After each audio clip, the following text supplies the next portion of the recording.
राजधानी लखनऊ में Lucknow bar association के चुनाव को लेकर सरगर्मियां तेज हो गई हैं। 7, 8 और 9 अप्रैल को नामांकन प्रक्रिया पूरी हुई, जिसके बाद अब सभी प्रत्याशी मैदान में उतर चुके हैं। इसी क्रम में लखनऊ बार एसोसिएशन के उपाध्यक्ष मध्य पद के प्रत्याशी अनुज बाजपेयी ने भी अपना नामांकन पर्चा दाखिल किया है। अब चुनावी माहौल पूरी तरह गर्मा चुका है और सभी प्रत्याशी अपने अपने समर्थन में जुट गए हैं। हमारा नाम अनुज बाजपेयी है। मैं पिछले 11 वर्षों से वकालत के पेशे में हूँ। इस बार लखनऊ बार से उपाध्यक्ष पद का प्रत्याशी हूँ। किन किन मुद्दों को लेकर के आप चुनाव लड़ रहे हैं? देखिए, हमारे कई मुद्दे हैं। एक तो हमारा एडवोकेट प्रोटेक्शन एक्ट पेंडिंग पड़ा है, जिसके लिए हमारे यहाँ कई आंदोलन हुए हैं अधिवक्ताओं के दौरान। बार काउंसिल के प्रत्याशियों और सदस्यों ने बहुत संघर्ष करा। लखनऊ बार सेंटर बार इसमें आम जनमानस, आम अधिवक्ताओं का संघर्ष रहा, लेकिन अभी तक सरकार सो रही है। उसको जगाने का काम हम लोग करेंगे। दूसरा काम हम लोग करेंगे कि अधिवक्ताओं के परिवार, अधिवक्ताओं के मेडिकल क्लेम की व्यवस्था अच्छी हो, वो मिलनी चाहिए उन्हें। उसके लिए जो भी हमारे अध्यक्ष मंत्री होंगे, उनके साथ जो भी कार्यकारिणी आएगी, उसके साथ ये कोशिश होगी, अगर हम लोग जीते तो एक बड़ा आंदोलन होगा, क्योंकि सरकार को जगाने का काम करेंगे कि अधिवक्ता बहुत दूर दराज से आता है, आर्थिक रूप से तक बहुत ज़्यादा मजबूत नहीं है। तो अगर उसको, उसके परिवार को मेडिकल क्लेम मिल जाएगा तो उसकी बहुत बड़ी सहायता हो जाएगी। उसके अलावा कई अहम मुद्दे हैं, जैसे हमारे यहाँ कई वकील जो है दूर दराज से आते हैं, उनकी बैठने की सुचारू व्यवस्था नहीं है। रोड पे फुटपाथ के किनारे बैठते हैं, मजबूरी में बैठते हैं, अपना 1,50,000 रुपये लगाते हैं और कैंपस के बाहर बैठते हैं। वो इसलिए बैठते हैं क्योंकि उनके पास बैठने की व्यवस्था नहीं है, और प्रशासन द्वारा कई बार नोटिस जारी होती है कि हम आपका चैम्बर तोड़ देंगे। यदि चैम्बर तोड़ना है तो पहले चैम्बर बनाएं। आप किसी को बेघर नहीं कर सकते हैं। उनकी बैठने की व्यवस्था नहीं करेंगे तो चैम्बर तोड़ने का हक भी आपको नहीं मिलता। अगर जो इस तरीके का काम करेंगे तो जवाब बहुत बड़ा होगा, बड़े आंदोलन होगा। सर, अगर आप चुनाव जीत जाते हैं तो किन किन अहम मुद्दों को आप प्राथमिकता देंगे? ठीक है, सबसे पहली हमारी प्राथमिकता होगी जो युवा अधिवक्ता हमारा आया है, उसके बैठने की उचित व्यवस्था। अगर युवा वकील आया है, उसको बैठने की व्यवस्था नहीं मिली है, वो क्लाइंट डील करेगा तो कैसे डील करेगा? वो फुटपाथ पे जब डील करता है तो क्लाइंट उसको उतना वजन नहीं देता है। वही जब वो कैंपस के अंदर बैठ के क्लाइंट डील करता है तो उसको बड़ा वजन मिलता है।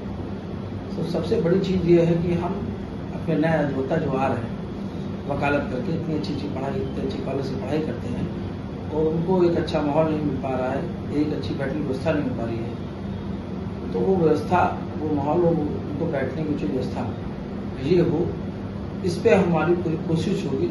जो भी कार्यकारिणी है, एक साथ मिलकर राय लिया जाए, और जब तक उनके बैठने की उचित व्यवस्था नहीं हो जाती, तब तक प्रशासन द्वारा जो भी नोटिस इस तरीके की आ रही हैं कि हम बाहर की मनी चैम्बर तोड़ देंगे, हमारा जवाब यही होगा कि अगर उन चैम्बरों पर आंच आएगी तो हम सरकार को गिराने का काम करेंगे। सर, आगामी आने वाले चुनाव को लेकर क्या अधिवक्ताओं से अपील करना चाहेंगे?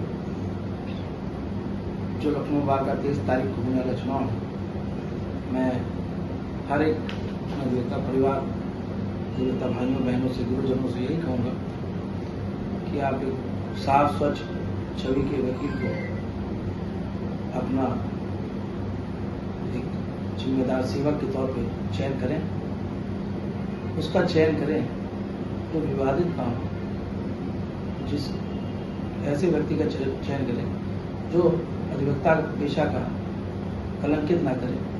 समाज में जो एक माहौल अधिवक्ता का बिगाड़ने का कोशिश करी जा रही है लगातार, उस माहौल को बिगड़ना न दे, और एक मिसाल भी पैदा होनी चाहिए कि नहीं, जो बार के नेता हैं वो अधिवक्ताओं के हितों की रक्षा करने के लिए नेता बनते हैं, चुनाव इसलिए लड़ते हैं, ना कि इसलिए लड़ते हैं कि किसी सामाजिक स्थान पर जा करके काला कोट पहन के कोई भी गलत कार्य करें, और जो लोग इस तरीके का कार्य करते हैं वो काला पैसे को बदनाम करते हैं, काला कोट काली पैंट पहन के सफ़ेद शर्ट पहन के जो तथाकथित अपने को वकील बता करके जो इस तरीके का काम करते हैं उनको चिन्हित करके उनके ऊपर मुकदमा दर्ज करा करके उनको जेल भेजने का काम करेंगे, जिससे हमारी अधिवक्ता भाइयों का मान सम्मान सब जगह बढ़े।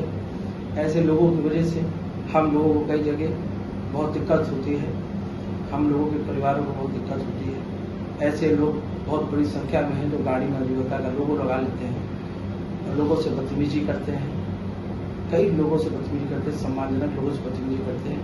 आप जाएंगे देखेंगे कई घरों के बाहर एडवोकेट लिखा हुआ है, लेकिन चुनाव के दौरान, प्रचार के दौरान जब मैं वहाँ गया तो मैंने पाया कि उस घर में कोई अधिवक्ता नहीं है। उस घर में कोई अधिवक्ता नहीं है। जिस घर के बाहर गाड़ी खड़ी है उसमें एडवोकेट का लोगो लगा है, लेकिन वहाँ कोई वकील नहीं है। पड़ोसी बताते हैं भैया ये वकील नहीं है, बस लोगो लगा हुआ है। ऐसे लोगों की वजह से हमारा पेशा बदनाम हो रहा है, हमारा अधिवक्ता भाई बहन बदनाम हो रहा है।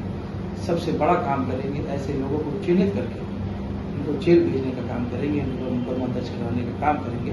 इससे हमारी छवि साफ सुथरी जो है बनी रहे और लोग हमें सम्मानजनक तरीके से जो सम्मान देते हैं वो मिलता रहे।